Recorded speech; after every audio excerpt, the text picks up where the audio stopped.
Hola, ¿qué tal? Sean bienvenidos a Reporte Climático, periodismo de soluciones para un mundo en constante cambio. Yo soy Iván Carrillo y en este espacio resuenan las voces de expertos latinoamericanos que nos ayudan a comprender los mayores problemas ambientales de nuestro tiempo. Con voluntad política, el calentamiento global es un fenómeno que podemos enfrentar.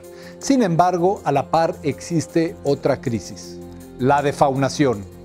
Su descubridor, Rodolfo Dirso, profesor del Departamento de Biología de la Universidad de Stanford, estará hoy con nosotros para hablar de cómo en una era marcada por las actividades humanas es posible rescatar a las especies y poblaciones de animales. Pero primero les propongo echar un vistazo a la actualidad climática en el mundo.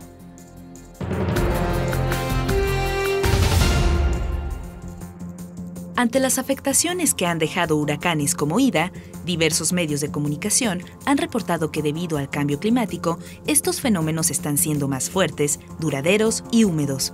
Asimismo, la evidencia científica indica que el calentamiento global provoca que cada vez sean más frecuentes en zonas donde antes no se formaban huracanes. Este es un recordatorio de que el cambio climático es un problema del presente y es urgente implementar medidas de adaptación y mitigación.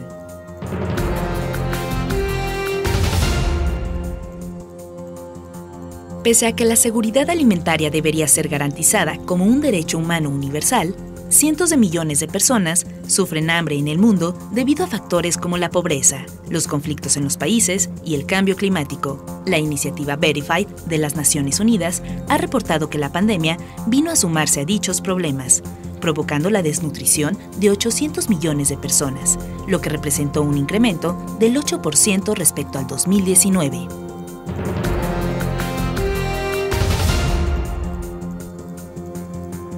Uno de los ecosistemas más afectados por el cambio climático es la Gran Barrera de Coral. Para ganar tiempo frente a su degradación, científicos australianos proponen el uso de tecnologías capaces de bloquear parte de la luz solar. Modelos informáticos, por ejemplo, sugieren que es posible alterar de manera local las nubes con ciertas nanopartículas. Hasta el momento, la evidencia de estos métodos es limitada, pero es posible que en un futuro sean una alternativa para proteger un arrecife que de 1995 a 2017 perdió más de la mitad de sus corales. A inicios del milenio, un grupo de científicos reunidos en la ciudad de Cuernavaca, en México, discutía sobre la intensidad del impacto humano en el planeta, cuando de pronto uno de ellos, el profesor Paul Crutzen, Premio Nobel de Química, se puso de pie y dijo algo que cambiaría la forma en que vemos nuestra presencia en la Tierra. Rodolfo Dirso nos lo cuenta en esta historia. Después de la era del hielo, que se llama el Pleistoceno, el nombre oficial de la era que viene después, de la época que viene después, es el Holoceno, cuando el tiempo se hizo calentito y más agradable para la vida humana y demás. Entonces estaban hablando de lo que está pasando en el Holoceno y el profesor Crutzen dijo en ese momento: por favor, compañeros, ya basta. Lo que estamos viendo del impacto humano, de la huella de nuestras actividades sobre el planeta, manifestado en múltiples formas, no debería llamarse Holoceno, debería llamarse Antropoceno. El término proviene de dos vocablos griegos y significa la edad de los humanos. Veamos por qué. Podríamos decir que los impactos del Antropoceno se podrían ver en dos ámbitos, en dos ramas. Por una parte, es las actividades que hacemos, por ejemplo, la construcción de caminos, el uso de energía, la construcción de represas, el incremento en el uso de combustibles. Esas actividades que hacemos se reflejan, y son aproximadamente una docena de ellas que se han definido muy bien. Esas se reflejan en las consecuencias a los sistemas de que mantienen la vida en el planeta.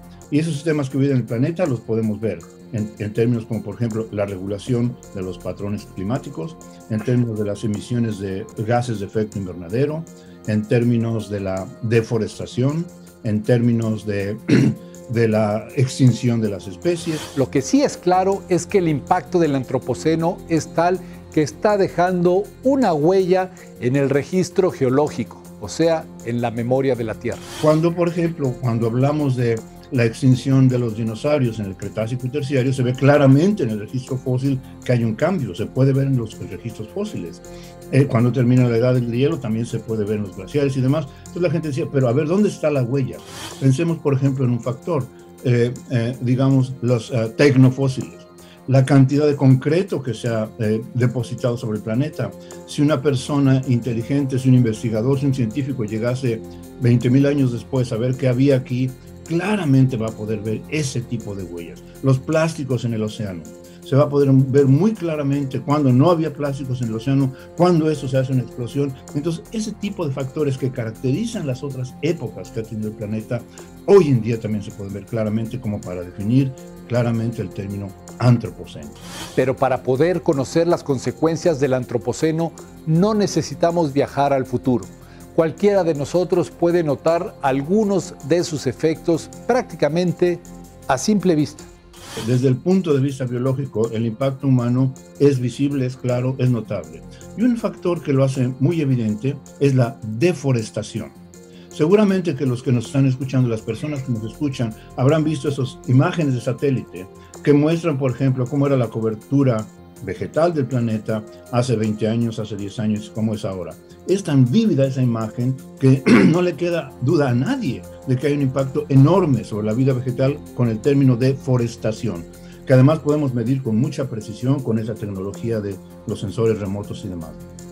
Lo que no podemos ver con ese tipo de tecnología es qué es lo que está pasando dentro de esas masas forestales, dentro de esas coberturas de vegetación, para tratar de sacar a colación, de poner frente a los ojos del público el hecho de que la fauna también está sufriendo de manera considerable. He pensado en utilizar el término defaunación. Rodolfo Dirso desarrolló este concepto mientras trabajaba en la selva de los Tuxtlas en el estado de Veracruz. Ahora nos cuenta cómo es que se estudia. Tenemos una tecnología comparable a la de la deforestación, pero empezando con el trabajo de campo, investigadores que se han metido a sitios particulares, digamos la selva lacandona, las selvas del sureste de Asia, y han podido ir viendo, monitoreando con cierto cuidado los cambios en la abundancia de la fauna, se empezó a hacer un fenómeno visible. Nosotros hemos puesto cuadritos de arena para que los animales nos dijeran si están allí o no están allí. En esos cuadritos de arena veníamos de manera continua a ver cuántas pisadas detectábamos. Y empezamos a ver que, por ejemplo, en esta selva de los Tuxtlas en Veracruz, no se veían pisadas de tapires, venados, jabalíes y demás. Hicimos lo mismo en una selva bien conservada, en la selva lacandona, más al sur, en Chiapas, exactamente los mismos cuadritos de arena, y entonces empezamos a ver, wow, pisadas de todo ese tipo de fauna que debería estar en los Tuxtlas y no está. ¿Podría el fenómeno de la defaunación llegar a un punto de no retorno? Este fenómeno tiene que ver con lo que, digamos en términos más técnicos, se llama la extinción biológica. La extinción, como el término implica, es la desaparición. Ahora, es importante definir desde el punto de vista científico las facetas, los modos en que ocurre la extinción. El que más tiene en cuenta la gente en su visión, es el que más se conoce, es la extinción, digamos, de las especies a nivel global. Imaginemos el caso del dodo, que todo el mundo conocería, el caso de los dinosaurios. Una vez que una especie se extingue, eso es el final. Es el cambio global, Iván, la extinción biológica es el cambio global verdaderamente dramático porque es irreversible. La defaunación tiene una segunda faceta, quizá más alarmante que la extinción de especies. Imagínate que los jaguares solían venir desde, digamos, del sur de los Estados Unidos hasta Patagonia. La especie jaguar no está extinta. Todo el mundo sabe que hay jaguares en Chiapas, que hay jaguares en la Amazonia, que hay jaguares en el Pantanal, pero en algunas localidades la población local del jaguar ya no existe. Si tú ves el mapa de la distribución de los jaguares, como era, digamos, hace 40 años, y lo comparas con cómo es ahora la distribución de los jaguares, vas a ver muchos agujeros. Ese, Iván, es el fenómeno más dramático de la extinción biológica y de la defaunación, la extinción de las poblaciones. Su gravedad radica en que no afecta únicamente a los animales en declive, sino también a las personas. Pensemos que esos organismos juegan un papel importantísimo en el bienestar humano. psicológicamente, por ejemplo, las personas que ven aves, que ven mamíferos y demás. Pero, por ejemplo, nuestra investigación muestra que en ausencia de los animales grandes, los animales pequeños tienden a aumentar por falta de competencia. Muchos animales pequeños son portadores de patógenos y posibles generadores de pandemias. O sea, que nuestro bienestar depende del bienestar de la biodiversidad que todavía tenemos. Una comunidad en África que hace su vida con el ecoturismo, con el turismo de safaris, por ejemplo. Los elefantes no se han extinguido de la faz de la tierra, pero para una población que vive, digamos, en Kenia, si los elefantes de ahí, de esa localidad, ya se extinguieron, para ellos eso representa la extinción global de las especies. Afortunadamente, hay estrategias que nos pueden ayudar a prevenir esta problemática.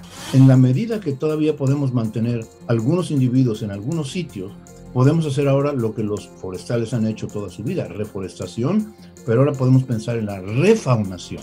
Sin embargo, para lograrlo, los científicos tienen que resolver primero varios pendientes. Número uno, ¿de dónde traemos los animales? Tenemos que tener todavía un inóculo, por así decirlo, una fuente a partir de la cual refaunar. Punto número dos, tenemos que asegurarnos que los animales que traemos de algún sitio para ponerlos en otro, digamos en los Tuxtlas ya no hay jaguares. ¿Cómo podríamos restituir la población de jaguares allí? Bueno, tendríamos que ver de dónde vienen, de qué fuente vienen, y asegurarse de unas cuarentenas, digamos como las que ahora estamos conociendo, dada esta pandemia, de manera que no traigan algún patógeno que afectase a otras especies o poblaciones del nivel local.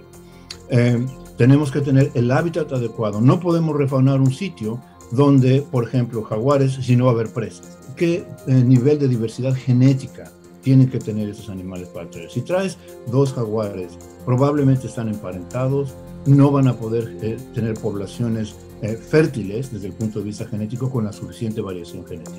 Aún cumpliendo todos estos requisitos, es probable que la refaunación fracase si no se cuenta con la participación de todas las comunidades. Como hemos visto, Iván, en nuestro país y en muchos otros países en Latinoamérica, la cantidad de intentos que han sido fallidos, no tanto por el aspecto técnico, sino por el aspecto social, que la comunidad local nunca fue informada, nunca se enganchó, nunca se le dijo, no participó, de manera que esos proyectos generalmente fallan si no tienes la comunidad local allí compenetrada, digamos, emocionalmente, personalmente en eso. Y para ello es también necesario el involucramiento de las autoridades. Con subsidios, con apoyos, cosas como lo que se llama pago por servicios ambientales. Si queremos mantener las poblaciones de plantas y animales y tenemos que reservar sitios que no se pueden impactar, entonces tenemos que tener compensación, mecanismos de mantener esas poblaciones. Los casos de éxitos en la refaunación no abundan, pero sí existen. Rodolfo Dirso nos da un ejemplo. Este es el caso del famoso parque en Estados Unidos, Yellowstone, donde las poblaciones de lobos habían sido extinguidas, no había ya poblaciones de lobos. En ese parque, que es una cosa verdaderamente emblemática, digamos, desde el punto de vista del naturalismo, empezaron a explotar las poblaciones de animales que serían las presas de estos lobos, los alces, los ungulados y demás.